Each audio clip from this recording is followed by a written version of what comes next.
de ver o Richard ali atrás. Ele aceitou a Jesus domingo e hoje já está aqui participando do culto de estudo bíblico. Quantos podem glorificar a Deus por isso? O Senhor é maravilhoso, nós louvamos a Deus pela vida do Richard, esse jovem que sem dúvida alguma será um instrumento poderosamente usado por Deus. Queridos, na semana passada nós começamos a nossa série de estudos no livro de Atos dos Apóstolos ou Atos do Espírito Santo.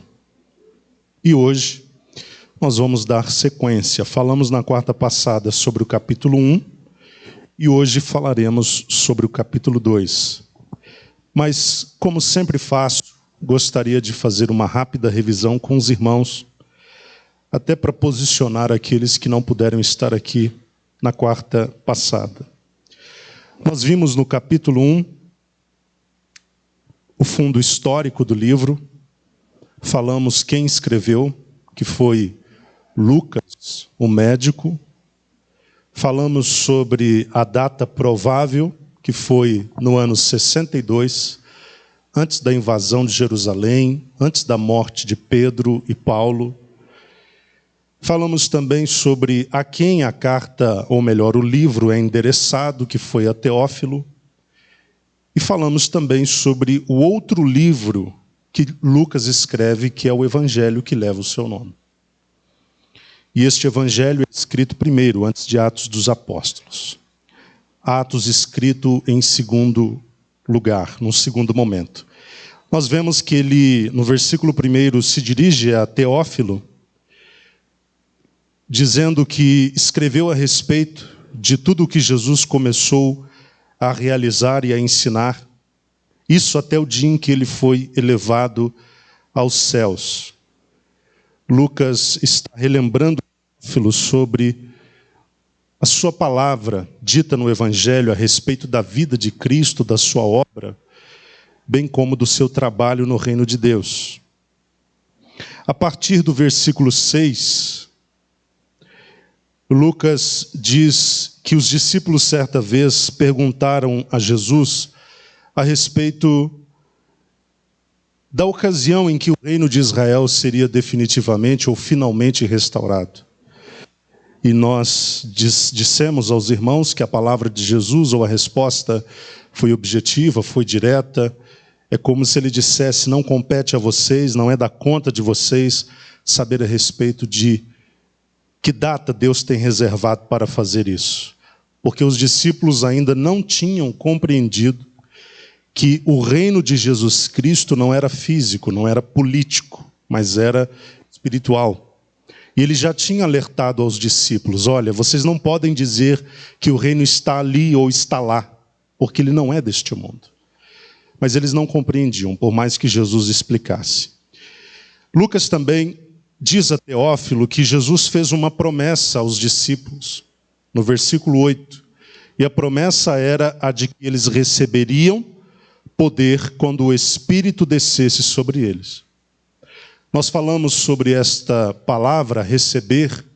Ela denota que o que seria dado à igreja viria como presente, viria como dádiva, não seria por mérito.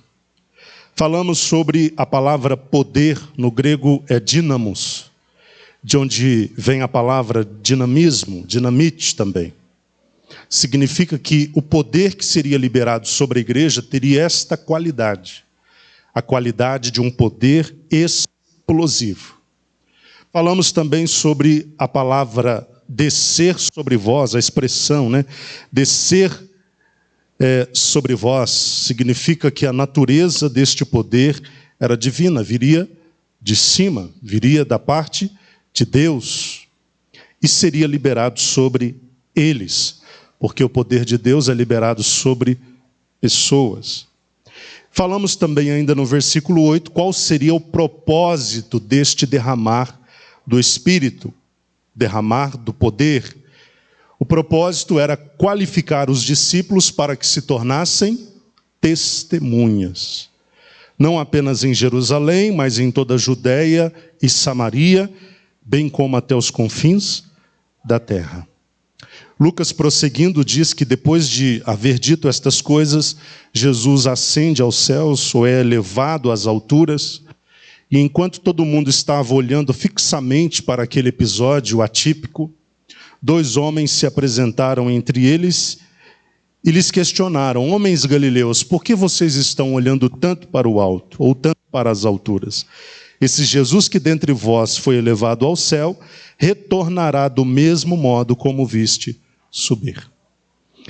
Do versículo 12 em diante, nós vimos também a respeito da decisão dos apóstolos em eleger um 12º apóstolo que viesse para substituir o apóstolo Judas, que havia tirado sua própria vida, havia suicidado. Versículo 12 diz que eles retornaram para Jerusalém, estavam no Monte das Oliveiras, que ficava a 1 quilômetro, chegaram na cidade, subiram ao aposento, ao cenáculo, que provavelmente era o cenáculo que ficava na casa da mãe de João Marcos, e ali, em torno de 120 irmãos, perseveraram unânimes na oração. E eles decidiram que era necessário que fosse escolhido este 12º apóstolo, como eu disse. Pedro, usando a palavra, ele traz todo o histórico de como as coisas aconteceram. Ele cria todo o embasamento para justificar a necessidade de uma substituição. E em seguida, eles buscam a Deus, eles oram a Deus, pedindo a Deus que interviesse. Versículo 24, Pedro diz: tu, Senhor, conheces o coração de todas as pessoas. Mostra-nos qual destes 2 homens tens escolhido. Nós falamos aos irmãos que o critério foi estipulado. Deveriam ser homens que estivessem com Jesus desde o começo. Não é isso? Eles estipularam que os homens a serem escolhidos deveriam ter andado com Jesus desde o princípio. 2 homens foram elegidos para ocupar o cargo de candidatos a 12º apóstolo. E Pedro, então, pede a Deus que desse a ele essa diretriz, e Deus dá a diretriz, ou melhor, eles escolhem um método para escolher este 12º apóstolo, né? E acaba sendo escolhido Matias. Então nós terminamos o capítulo 1, a revisão do capítulo 1. E hoje chegamos no capítulo 2, que é o cumprimento da promessa do derramar do Espírito. Versículo 1, Lucas diz: e ao completar-se o dia de Pentecoste, estavam todos reunidos no mesmo lugar. Pentecoste, por quê? Pentecoste vem de penta, 50, né? Era uma festa que também era chamada de festa da colheita, ou colheita das primícias, onde os primeiros frutos colhidos no campo eram dedicados a Deus. E esta festa recebia o nome de Pentecostes, porque era celebrada 50 dias após a Páscoa. Então, quando Lucas escreve o primeiro versículo, ele está posicionando o evento da descida do Espírito Santo no tempo. Em que tempo isto aconteceu? Aconteceu na ocasião do Pentecostes. Ele pontua que todos estavam reunidos no mesmo lugar. Que lugar era este? O cenáculo.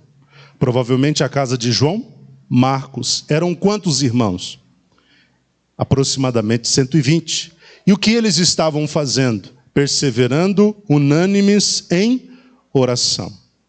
Versículo 2 diz que, de repente, sem aviso prévio, de forma súbita, veio do céu um barulho. É interessante que Lucas começa a descrever o que aconteceu enquanto o Espírito Santo estava chegando sobre os crentes. Ele começa a dizer que primeiro veio do céu um barulho. Algumas versões dizem som, semelhante a um vento soprando muito forte. Então a chegada do Espírito Santo veio com esta manifestação, eu diria, física, ou este fenômeno físico. Ouve-se um céu, ou ouve-se melhor, um barulho, um som como de um vento veemente, um vento soprando muito forte. E ele prossegue dizendo, este vento, ou este som, melhor, tomou conta de toda a casa onde estavam assentados. Este vento era uma representação física do Espírito Santo se aproximando, chegando no meio do povo de Deus. Interessante que um dos símbolos usados para o Espírito Santo é o vento. Há um termo grego para Espírito Santo que é pneuma, que é vento, é ar, é fôlego. Este Espírito, quando vem nesta qualidade de manifestação inicial. Ele vem como um vento forte, cujo som era audível a todos. E quando ele vem, ele enche toda a casa em que estavam eles assentados. Versículo 3, Lucas diz, então todos viram distribuídas entre eles,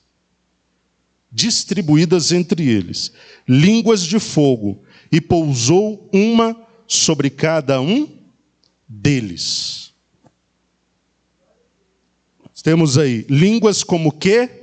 De fogo, e pousou sobre cada um deles. E quem deu estas línguas que pousaram sobre cada um deles?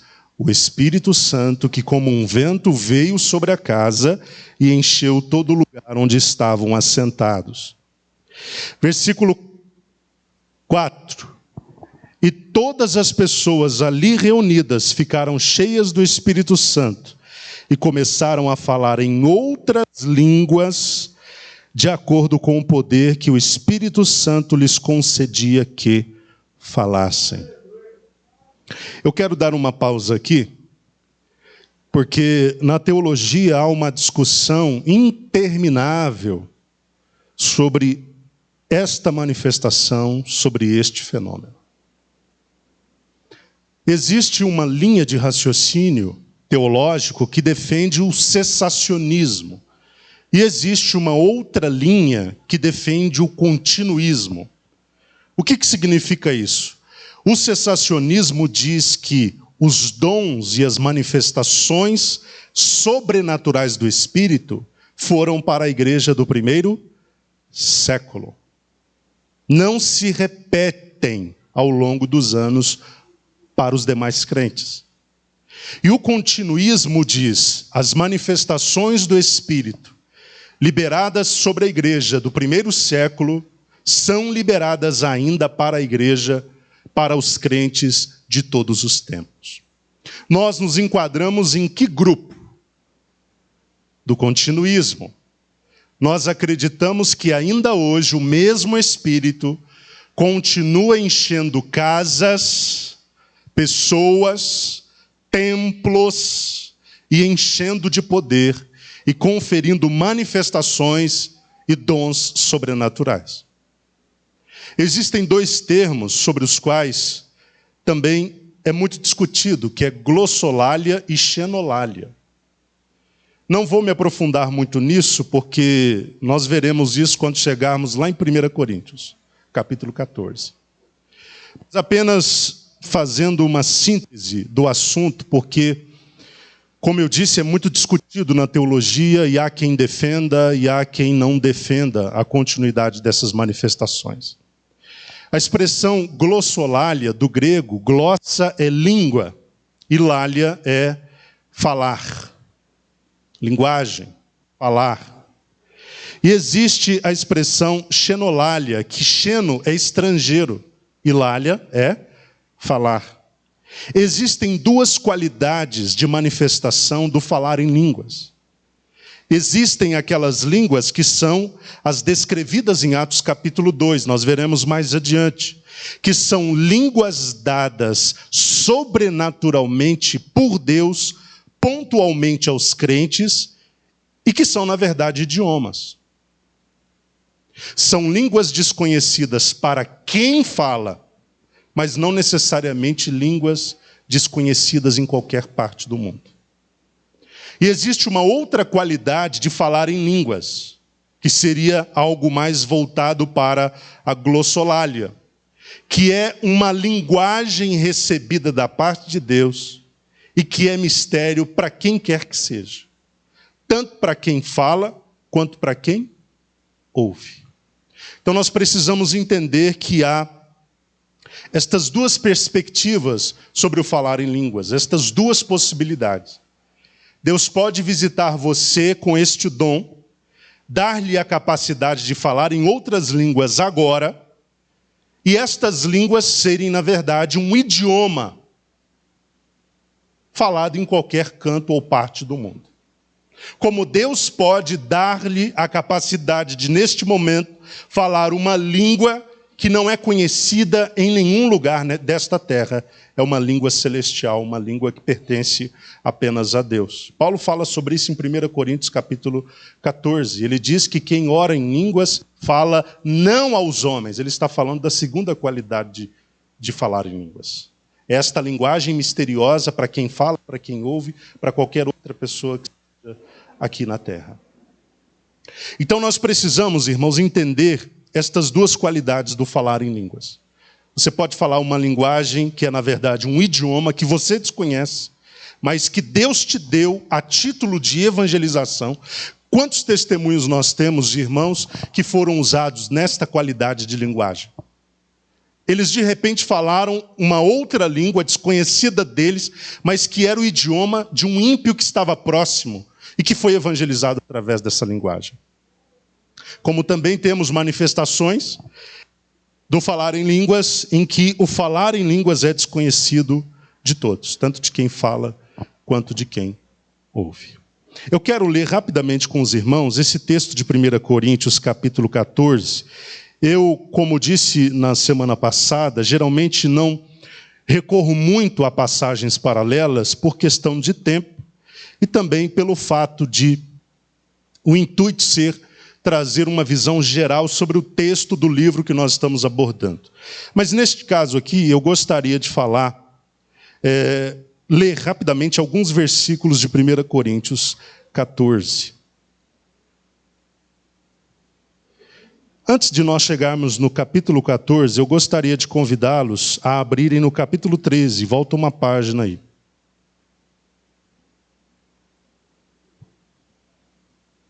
Porque os cessacionistas geralmente usam esse texto que nós vamos ler do capítulo 13 para argumentar sobre o fato de os dons e as línguas e as profecias não serem para hoje. Capítulo 13, versículo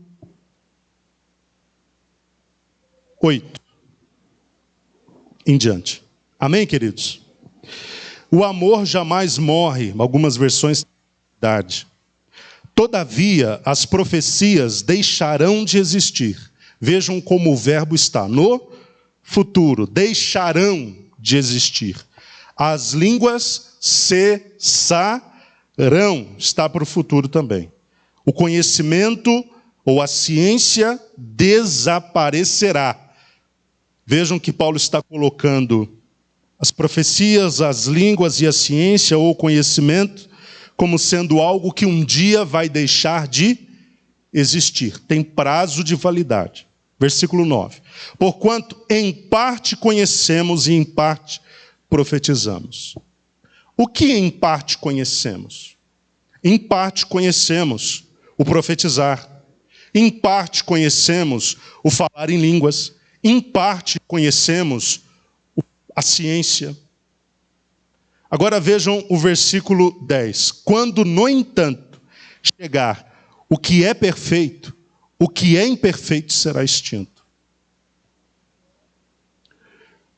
O que Paulo está fazendo aqui, irmãos, na sua casa você lê com mais tempo, mas o que Paulo está fazendo aqui é o quê? É condicionar o falar em línguas, o profetizar e os dons de modo geral, todos tendo validade até o dia em que o perfeito se manifestar. Significa que nós estamos ainda no período de validade. Os irmãos conseguem perceber isso no texto? Nós ainda estamos no período de validade das profecias, das línguas e dos demais dons, porque aquele que é perfeito ainda não veio. Quando ele vier, tudo isso cessará. É isso que Paulo está dizendo. Vai durar até a manifestação do que é perfeito. Chegamos no capítulo 14, versículo 1. Paulo diz: segui o caminho do amor e exercei com zelo os dons espirituais. Ele está falando isso à igreja, aos crentes indistintamente. Exercei com zelo os dons espirituais. Quer dizer, os dons são para vocês, mas exerçam de modo zeloso. Contudo, especialmente o dom de profecia. Porquanto quem se expressa em uma língua estranha não fala aos homens. Ele está falando sobre a segunda qualidade do falar em línguas, que é uma linguagem desconhecida de quem fala e de quem ouve, mas a Deus, ou seja, uma linguagem direta a Deus. De fato, ninguém o compreende, pois em espírito fala mistérios. Entretanto, quem profetiza o faz claramente para edificação, encorajamento, consolação das pessoas. Versículo 4. Quem fala em uma determinada língua, a si mesmo se edifica. E qual é esta linguagem de autoedificação? A linguagem do falar em línguas, desconhecidas a quem fala e a quem ouve. A qualidade de línguas que é mistério. A si mesmo se edifica, e quem profetiza edifica a igreja. Irmãos, eu já falei aqui algumas vezes aos irmãos e apenas gostaria de reforçar. Infelizmente, na maioria das vezes, os crentes têm uma visão muito apequenada sobre o poder intrínseco nesta capacidade de falar em mistérios. Primeiro, quando é que se recebe o dom de falar em línguas? Quando é que se recebe? Na ocasião em que você recebe uma visitação especial do Espírito Santo e ele lhe dá a capacidade de estar falando algo que é mistério, que não é do seu conhecimento. Ali você recebe o dom de falar em línguas.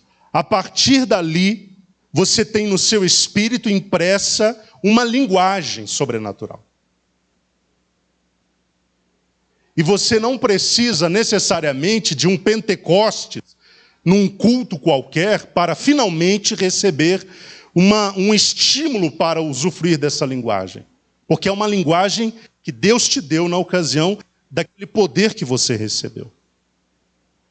Eu digo isso porque muitas das vezes os crentes ficam esperando um congresso. E quantos congressos ou festividades nós temos aqui na congregação em tempos normais? 1, no máximo 2. E tem crente que fica esperando estas ocasiões. Não, o Espírito Santo não pode simplesmente vir aqui e me inspirar a falar uma linguagem que eu desconheço, porque eu não estou ouvindo a palavra agora, ou eu não estou sentindo um arrepio ou uma presença especial. As pessoas ficam condicionando o usufruto deste dom a determinadas situações. Sendo que, na verdade, é uma ferramenta disponível ao crente. Vocês estão me entendendo isso, irmãos? Eu gostaria que entendessem. É instrumento de autoedificação. Quando Paulo diz que o falar em línguas edifica quem fala, ele está dizendo, enquanto você está falando, algo está sendo construído sobre a sua vida, que você não sabe o que é, mas algo está sendo construído sobre a sua vida enquanto você fala em mistérios com Deus. Porque você está pedindo, requerendo, colocando, expondo diante de Deus coisas que você não sabe, mas que Deus sabe que são úteis para você e são coisas que Ele vai construir em você a partir do momento que você está usufruindo dessa ferramenta. O que falta muitas das vezes? Confiança nisso. Eu pergunto aos irmãos, o que mais te atrapalha de viver os dons que Deus deixou à disposição, e até mesmo o que mais te atrapalha de falar em línguas? Seja sincero. É o medo. Os irmãos que já falam em línguas, que já receberam dom, que já foram batizados no Espírito Santo com esta evidência, eu creio que quase que 100% dos irmãos concordam que poderiam ter recebido esta manifestação muito antes da ocasião em que, de fato, vocês falaram em línguas. Mas o que travou vocês foi o medo. Vou citar meu exemplo. Eu gosto de falar de mim, que é mais fácil. Eu pedia a Jesus que me batizasse no Espírito Santo com esta evidência, me dando esta evidência, mais esta evidência do ser cheio do Espírito Santo, que é o falar em línguas. Não é a evidência, tá, queridos? Você não precisa falar em línguas para ser cheio do Espírito Santo, são coisas independentes. Mas uma vez que você é cheio do Espírito Santo, você pode buscar o falar em línguas, porque é promessa, e a Bíblia não condiciona a alguns grupos de pessoas. Uma promessa que entende-se que seja para todo crente que quer receber. Eu pedia essa manifestação, eu falava, Senhor, mas é promessa para todo mundo. Eu sei que eu sou pecador, mas não sou mais pecador do que o outro pecador que está recebendo. Eu buscava e eu clamava e nada de receber, e eu já contei essa história. Da esquerda recebi, da direita recebi, da frente recebi, de trás recebi e eu não. Eu falava, Senhor, eu pensava, né? Meu Deus, eu duvido que tenha alguém pedindo mais do que eu aqui. Como é que o Senhor faz isso comigo? Pega todo mundo e pula, parece que me pula, parece que o Senhor está preterindo. Eu preciso receber esse poder, essa manifestação, esta experiência. Eu quero ser edificado nessa qualidade. Quero falar em mistério, ser construído de uma forma diferente.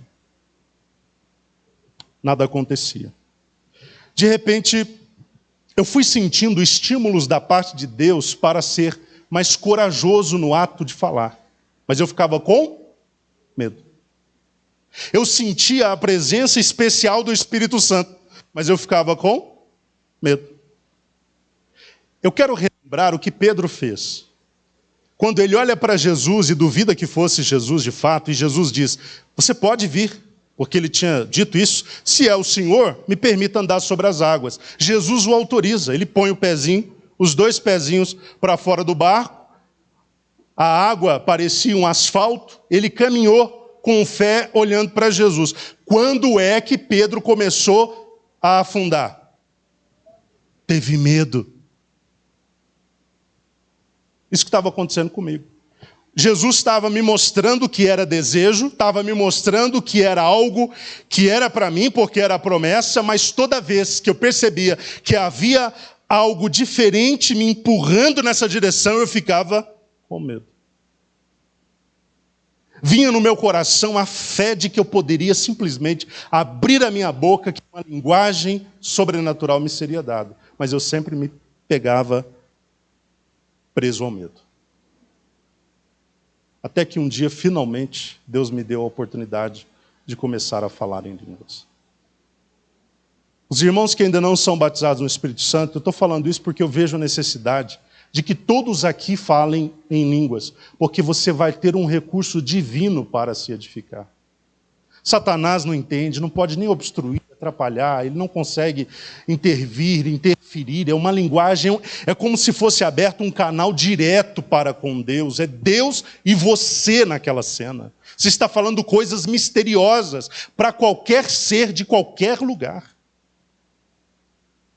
E os irmãos que ainda não passaram por esta experiência, nós somos pentecostais, temos que incentivar esta experiência no meio do povo de Deus. Você tem que ficar... Primeiro, você tem que querer. Mas eu não estou falando querer, não querendo tanto. Eu estou dizendo que você tem que ansiar esta experiência. Eu quero muito, Senhor. Segundo, você tem que buscar. De que forma? De vez em quando, muito de vez em quando, é com insistência e fé. É toda hora, todo dia, a todo instante, a toda oportunidade. Senhor, lembra de mim, eu preciso, a Tua palavra mostra essa manifestação, e eu creio nessa manifestação. Me conceda esta manifestação poderosa do Teu Espírito. É buscar com insistência e com fé. Agora, o terceiro conselho que eu daria, esteja atento a como o Espírito Santo está se movendo na sua vida. Quando você sentir que há no seu coração uma fé diferenciada para chegar lá, então aproveite o momento. Quem está me entendendo? Quando você sentir que o Espírito Santo chegou com uma motivação diferenciada para te levar onde você está pedindo, então dê vazão, dê lugar. Não seja pego ou preso pelo medo de novo. Quando te vier a sensação, a confiança de que se você abrir a sua boca, você vai falar em línguas, então fale em línguas em nome de Jesus, pela fé. Quem que fala? É o Espírito Santo? Ou é o crente? O texto de Atos diz, e começaram a falar. Não está dizendo o Espírito Santo começou a falar. Está dizendo, e começaram eles, os crentes, a falar. Se você não abre a sua boca, como é que você vai falar? Sentiu uma visitação especial do Espírito Santo. Recebeu uma fé que você entende que é uma fé diferenciada, que está te empurrando na direção de falar em mistérios com Deus. Então, por gentileza, não se permita ser travado pelo medo de novo. E busque isso como se fosse algo determinante para a sua vida como um todo. Eles receberam. A Assembleia de Deus, há não muito tempo atrás, crianças da idade do Davi já falavam em línguas há pelo menos uns 3 anos.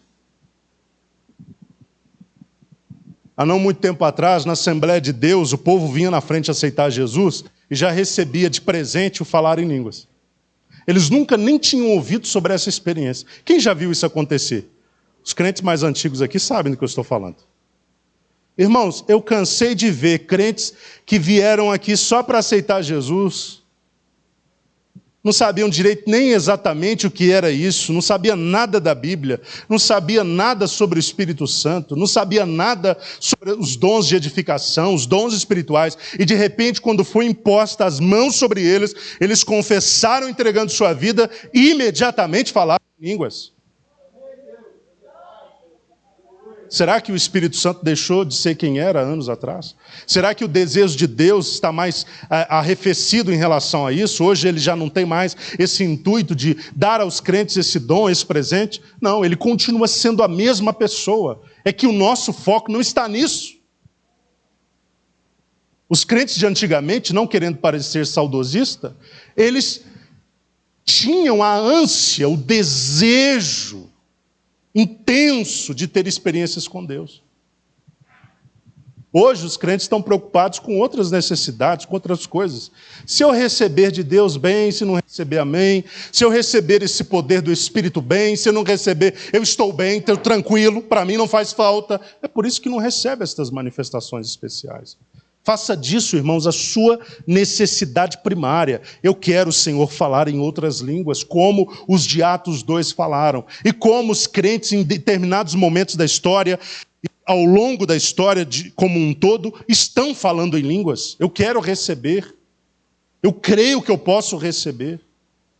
Esteja atento a como o Espírito Santo estará fluindo sobre você nessa direção. Às vezes nós não recebemos porque nós não temos a sensibilidade de entender que o Espírito Santo está pronto para fazer exatamente aquilo que a gente está pedindo. E você que já fala em línguas, por gentileza, pela mesma fé que te fez receber, use a mesma fé para usufruir desse dom diariamente. Porque se fala também pela fé. Você pode falar pela fé. Você pode falar pela fé. O microfone para o irmão Abner, ele quer fazer uma pergunta. Pedro. É pela fé.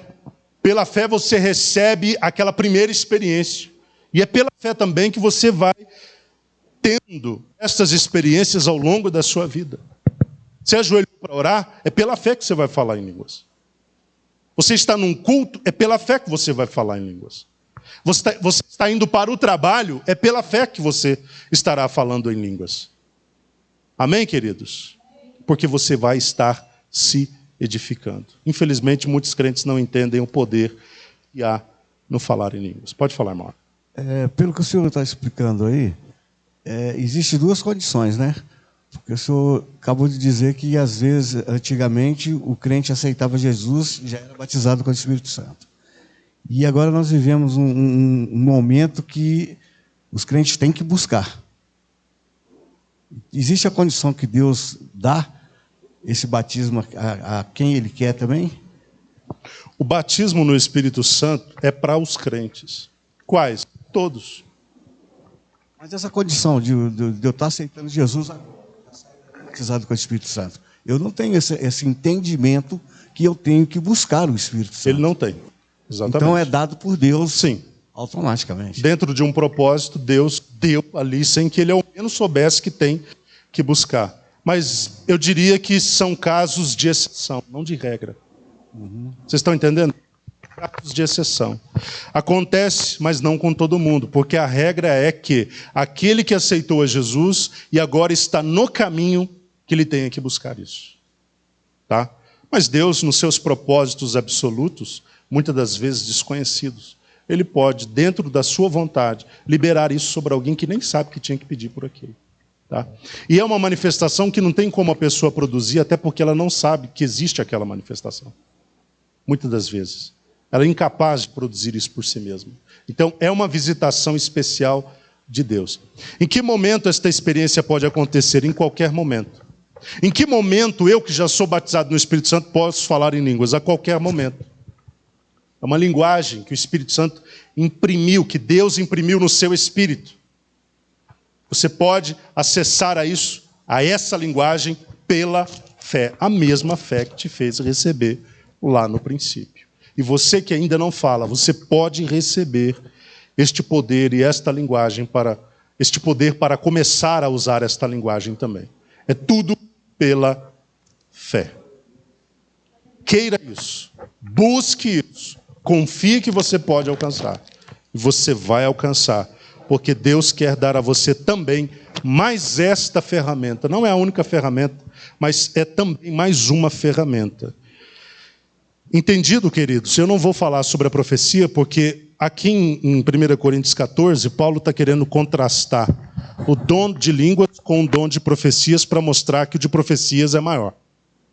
É maior por quê? Porque tem interpretação e edifica todo mundo. O de línguas edifica apenas quem fala. Quando é que o dom de línguas tem equivalência com o de profecias?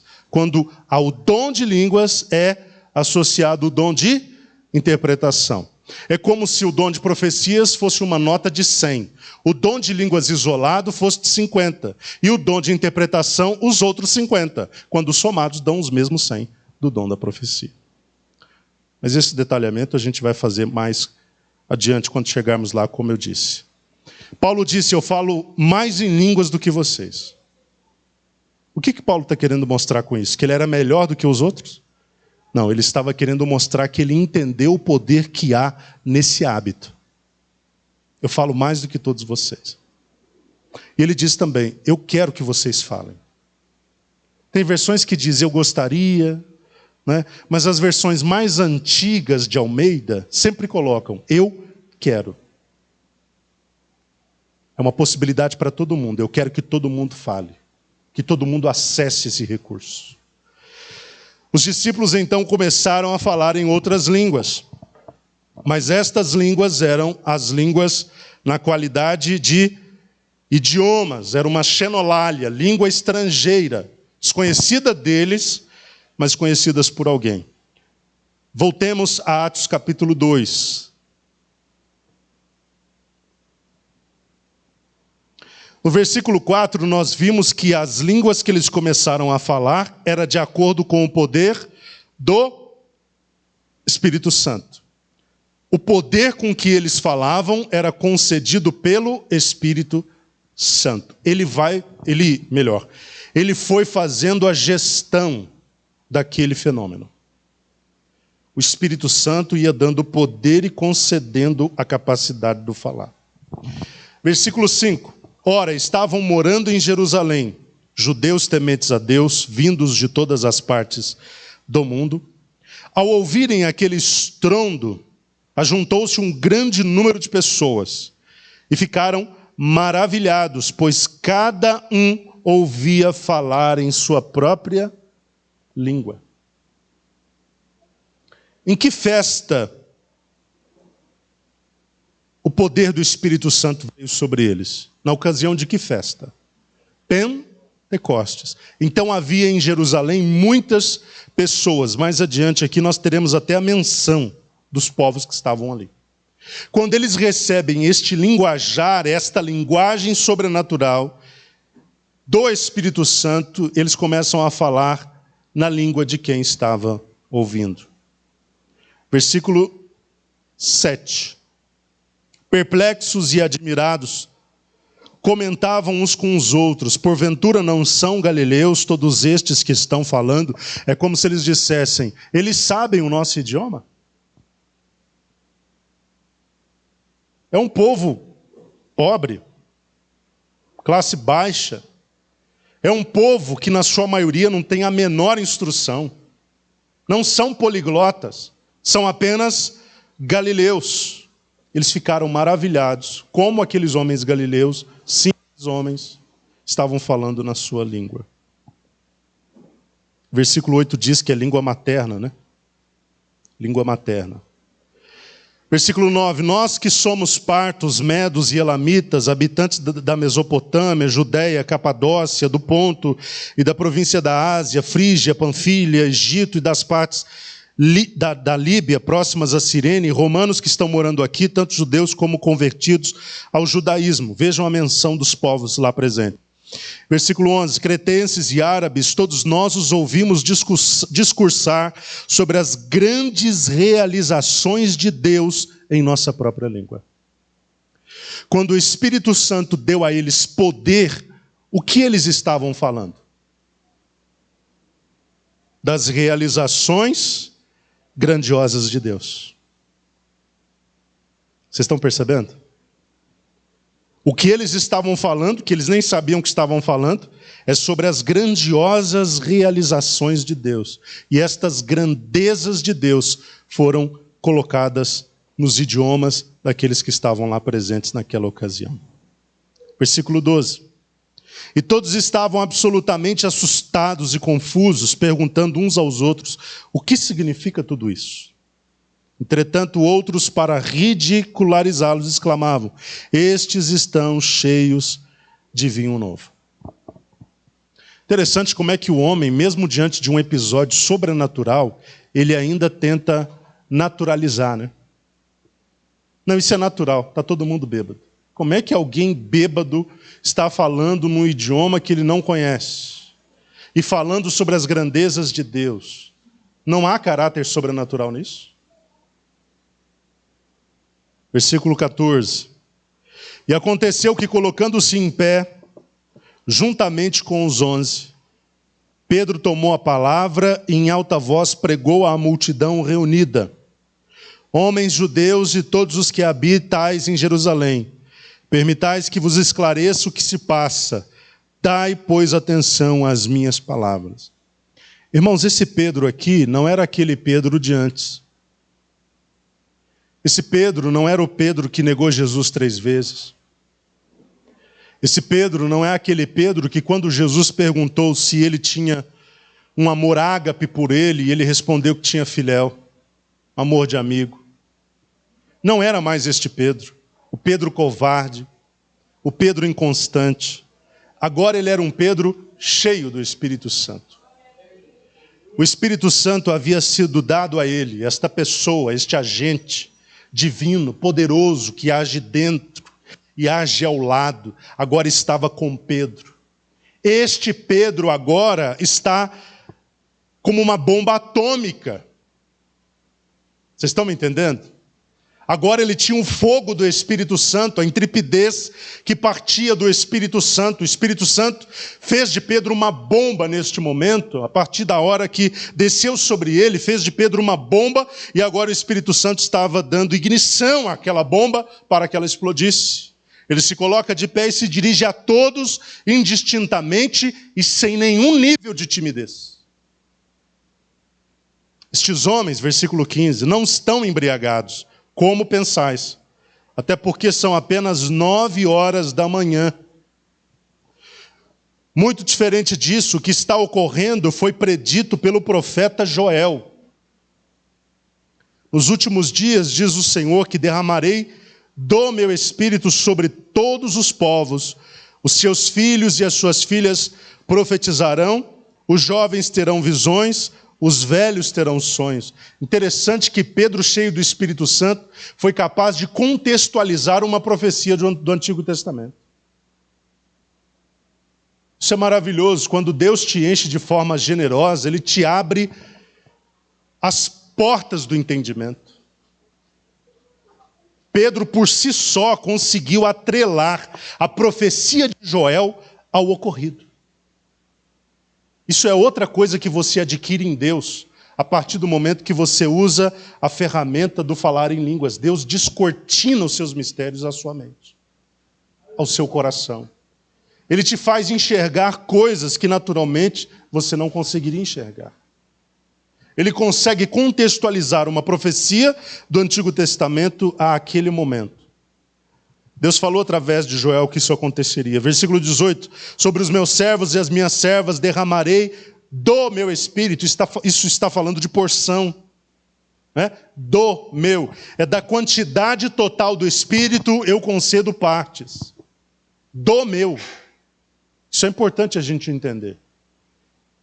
É uma porção do Espírito que está sendo dado, que está sendo concedida. É a segunda vez que ele diz, do meu Espírito, mostrando que é uma porção do Espírito que está sendo dada nesse momento. Do meu Espírito naqueles dias e eles profetizarão. Versículo 19, ele prossegue. Mostrarei maravilhas em cima, no céu, sinais embaixo da terra, sangue, fogo, nuvens de fumaça. O sol se tornará em trevas, a lua em sangue, antes que venha o grande e glorioso dia do Senhor. E todo aquele que invocar o nome do Senhor será salvo. Aqui já é uma palavra escatológica. Versículo 22. Israelitas, escutai estas palavras. Agora ele vem argumentando com base na pessoa de Jesus. Jesus de Nazaré, homem aprovado por Deus, diante de vós por meio de milagres feitos portentosos e muitos sinais que Deus por meio dele realizou entre vós, como vós mesmos bem sabeis. Versículo 23. Este homem vos foi entregue por propósito determinado e pré-conhecimento de Deus. Isso é o quê? Pré-ciência. Mas vós, com a cooperação de homens perversos, o assassinaram, pregando-o numa cruz. Pedro está cutucando na ferida da sua plateia. Este Cristo aprovado por Deus através de tantos sinais, milagres e prodígios realizados. Esse Cristo que Deus havia ressuscitado ou que ressuscitou há poucos dias, rompendo os laços da morte, que ele vai falar isso no versículo 24, daqui a pouco. Esse Cristo vocês acabaram recusando, né? Vocês acabaram crucificando ele na cruz. Versículo 24, contudo Deus o ressuscitou dos mortos. O mesmo Deus que o aprovou através das obras, agora o ressuscitou dos mortos, rompendo os laços da morte, porque era impossível que a morte o retivesse. A respeito dele afirmou Davi, eu sempre via o Senhor diante de mim, porque está à minha direita. Por este motivo o meu coração está alegre, a minha língua exulta, o meu corpo também repousará em esperança. Porque tu não me abandonarás no sepulcro, nem permitirás que o teu santo sofra a decomposição. Ele está trazendo à memória essa palavra de Davi, que era messiânica. Versículo 28, tu me fizeste conhecer os caminhos da vida e me encherás de alegria na tua presença. Versículo 29, caros irmãos, concedei-me a licença de falar-vos com toda franqueza que o patriarca Davi morreu e foi sepultado, e o seu túmulo está entre nós até o dia de hoje. Todavia ele era profeta e sabia que Deus lhe prometera sob juramento que colocaria um dos seus descendentes em seu trono.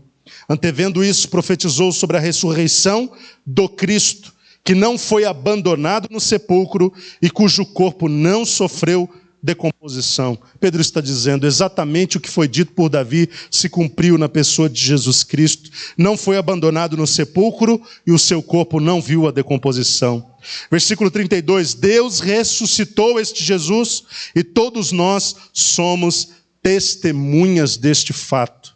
Jesus permaneceu por 40 dias, se mostrou aos apóstolos, se mostrou a Pedro, se mostrou às mulheres, se mostrou a mais de 500 irmãos. Ele está dizendo isso, nós somos testemunhas deste fato. 33. Exaltado à direita de Deus, ele recebeu do Pai o Espírito Santo prometido e derramou o que vós agora vedes e ouvis. Porquanto Davi não foi elevado aos céus, mas ele mesmo declarou: o Senhor disse ao meu Senhor, senta-te à minha direita. Está falando de um diálogo entre o Pai e o Filho. O Senhor, Deus e Pai, disse ao meu Senhor Jesus Cristo, senta-te à minha direita, até que eu ponha os teus inimigos como estrado para os teus pés. Sendo assim, que todo o povo de Israel tenha absoluta certeza disto. Este Jesus, a quem vós crucificastes, Deus o fez Senhor e Messias. Tem diferença de Pedro? É outro Pedro? Aquele Pedro que, quando foi perguntado, você conhece o Galileu? Ele disse, nunca ouvi falar. Agora não era mais a mesma pessoa. Ele fez uma defesa irretocável. Vocês percebem como ele recorre ao Antigo Testamento? Por quê? Porque os judeus criam no Antigo Testamento. E ele procura mostrar que o que Cristo, quem Cristo foi, o que ele viveu, estava predito já. E pelos ilustres homens defendidos pelos próprios judeus. Davi, por exemplo, né? Joel. Ele cita estes personagens do Antigo Testamento, bem como seus textos, suas profecias, para mostrar. Estava tudo escrito que aconteceria. Jesus é o cumprimento destas promessas. Ele morreu, vocês o crucificaram, mas Deus não o abandonou na morte. Ele ressuscitou. Ele foi feito por Deus Senhor e Messias. Agora veja o resultado. Nós fizemos uma leitura rápida, porque não dá para ir versículo a versículo, comentando cada pormenor da pregação. Nós precisamos cumprir este capítulo ainda hoje. Versículo 37 fala sobre o resultado da pregação de Pedro. Ao ouvirem tais palavras, ficaram como, meus irmãos? O que está escrito ali no versículo 37? Agoniados em seu coração, e desejaram saber de Pedro e dos outros apóstolos, caros irmãos, o que devemos fazer? Irmãos, esse é o ápice. É quando depois de uma pregação, o pecador diz, então o que devo fazer? Significa que a palavra alcançou o seu alvo. Eu disse aos irmãos que Pedro, com uma só mensagem, angariou para o reino dos céus milhares de pessoas. Hoje, nós precisamos de milhares de mensagens para alcançar uma única pessoa. O que nós temos que buscar de Deus? Será que não é o mesmo poder? Para ter a mesma eficiência? Eu já falei aqui sobre um texto do Antigo Testamento que fala sobre a necessidade do machado estar afiado. O machado não pode estar embotado. O que é um machado embotado? É um machado sem corte. Os irmãos que já tiveram a oportunidade de usar um machado para derrubar uma árvore, sabem que não há coisa pior do que um machado cego. Você gasta a sua vida e não consegue derrubar a árvore. Porque o machado, ele bate na árvore, ele fere, ele chega a machucar a árvore, mas você precisa de muitos golpes. Diferente de um machado afiado. Por que um machado afiado é ideal para derrubar uma árvore? Porque você precisa de bem menos golpes. O poder do Espírito Santo faz isso com essa ferramenta aqui. Ele afia. Quando o poder do Espírito vem sobre nós e é liberado e a nossa vida começa a ser uma vida em Deus, revestida de poder e de sabedoria, e nós fluímos com essa presença maravilhosa do Espírito, o que ele faz é afiar o nosso machado, que é a nossa própria vida, para que tudo o que nós fizermos seja com o mínimo de golpes possível. É verdade. Quando o Espírito Santo vem sobre nós com generosidade, ele afia. Pedro precisou de um discurso para milhares de almas salvas. porque ele era machado afiado. Nós precisamos buscar de Deus isso. Ele tem diante dele agora uma plateia que está atônita. Primeiro, ficaram perplexos com o fenômeno. Eu creio que, segundo, ficaram perplexos com a ousadia desse pobre galileu. O que devemos fazer? Versículo 38. Orientou-lhes Pedro: arrependei-vos. Este é o primeiro passo, né? Qual o primeiro passo que se dá no reino dos céus, ou no reino de Deus? Qual que é o primeiro passo? O passo do arrependimento.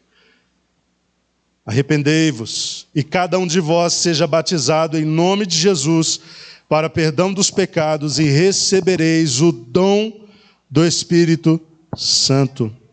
Porquanto a promessa pertence a vós, a vossos filhos, e a todos os que estão distantes, enfim, para todos quantos o Senhor nosso Deus chamar.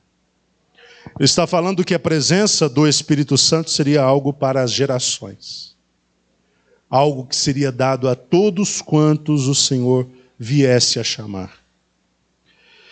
40, versículo 40. E com muitas outras palavras dava seu testemunho pessoal. Eu entendo que essa expressão, com muitas outras palavras, dava seu testemunho pessoal, é como se Pedro estivesse contando uma parcela da sua vida. Em como ele nem sempre foi quem estava sendo aqui agora. Olha, teve uma fase da minha vida que eu era dessa forma. Jesus teve paciência comigo, me restaurou, me transformou. Teve uma época da minha vida que eu não tinha a ousadia que eu tive agora para trazer esta mensagem para vocês. Ele começa a dar o testemunho da sua vida.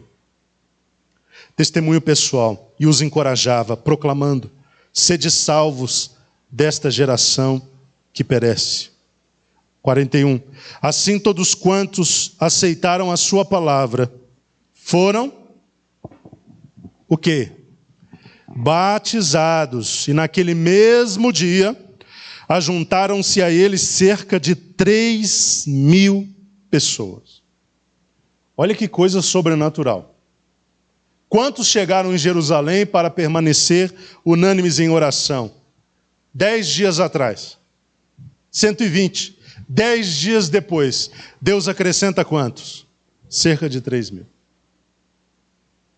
A igreja, que era uma comunidade bem pequena, de repente ela cresce várias vezes, num só dia. Mais de 3, ou cerca de 3.000 pessoas. De uma pequena comunidade, agora uma grande igreja, uma mega igreja, eu diria. Tudo isso pela descida do Espírito Santo. Esse resultado só aconteceu porque o Espírito Santo veio sobre a igreja e encheu os crentes de poder, dando a eles o que eles naturalmente não alcançariam por si só. Receberam com generosidade uma boa porção do Espírito Santo. 42. Eles perseveravam. Eles quem, meus queridos? Todos estes que foram acrescentados à igreja. Perseveravam no ensino dos apóstolos e na comunhão. Perseveravam na palavra de Deus, mas perseveravam também na unidade. No partir do pão e nas orações. E na alma de cada pessoa havia pleno temor.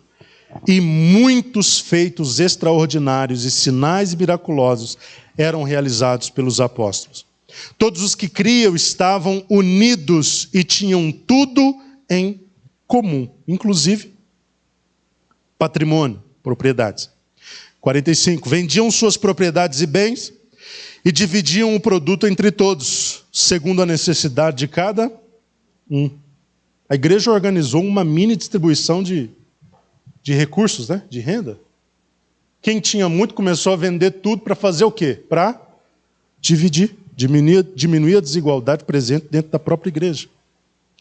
46. Diariamente continuavam a reunir-se no pátio do templo, partiam pão em suas casas e juntos participavam das refeições com alegria e sinceridade de coração, louvando a Deus por tudo e sendo estimados por todo o povo. E assim a cada dia o Senhor juntava à comunidade as pessoas que iam sendo salvas. Que Deus em Cristo abençoe cada um dos irmãos. O poder do Espírito Santo é fator que diferencia qualquer crente. Há crentes que têm o poder do Espírito Santo e crentes que não têm. O Espírito Santo é dado a todos no ato da conversão. Todos. Aceitou a Jesus, confessou que Cristo é o Senhor, no coração creu que Deus o ressuscitou dos mortos, recebe o Espírito Santo. O Espírito Santo, pessoa, é dado nessa ocasião. O ser cheio do Espírito Santo é algo que se desenvolve na obediência, no temor a Deus, no testemunho, na integridade. O falar em línguas como dom e os demais dons espirituais é algo que se adquire a partir da busca. Ok? O crente pode ser cheio do Espírito Santo e não falar em línguas? Eu creio que pode. Ele pode estar cheio do Espírito Santo, mas ainda não ter tido a oportunidade de estar falando em línguas. O falar em línguas é o próximo passo. É continuar buscando isso de Deus, mas com vontade, é toda hora, é todo dia, e é com fé. E sempre atento a como o Espírito Santo está se movendo. Você sentiu que a presença do Espírito Santo está te impulsionando na direção de falar em línguas, então tenha fé o suficiente para fazê-lo. Porque tudo na vida cristã se faz pela fé, inclusive falar em línguas. Profetizar se profetiza por fé. Falar em línguas se fala por fé. Operar nos dons se opera por fé. Tudo é via fé. Tudo é através da fé. Então tenha essa percepção. Você percebe que o Espírito Santo está te direcionando a isso. Abra sua boca e fale com fé. Com fé. Não tenha medo. Expulse o medo do seu coração. Ele só vai te fazer afundar nisso. Tá? Expulse o medo do seu coração. Use a fé. Fale em outras línguas. Você que ainda não fala. E você que fala, apenas reforçando. Por favor, busque de Deus usufruir disso habitualmente. É bom ser construído? É ótimo, né? Então por que não todo dia? Por que não a todo momento?